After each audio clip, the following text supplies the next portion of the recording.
And those college protests we've been talking about are also drawing rebuke in Israel, where Prime Minister Netanyahu described the pro-Palestinian encampments as, quote, anti-Semitic mobs taking over leading universities. His criticism comes as Israel once again reaffirmed today that the IDF is moving ahead with its operations in Rafah. And joining me now is NBC News international correspondent Rafah Sanchez in Tel Aviv. And Rafah, for weeks, Israel has insisted they'll move ahead with their operations in Rafah. So what are we hearing today that's different? Are we seeing any significant movement, actual movement by the IDF in southern Gaza? So, Gabe, for a couple of weeks now, we have seen pretty intensive Israeli bombing in Rafah. Israel says that it is targeting Hamas forces embedded in the city, but we are also seeing a lot of civilian casualties in that very densely populated southern city.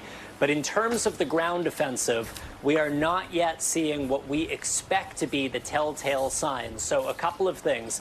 Israel has committed to the United States, which is very opposed to this operation, that it would evacuate civilians from Rafah before it moves in on the ground. So we would expect to see the Israelis building up some kind of humanitarian zone for those million or so civilians to go.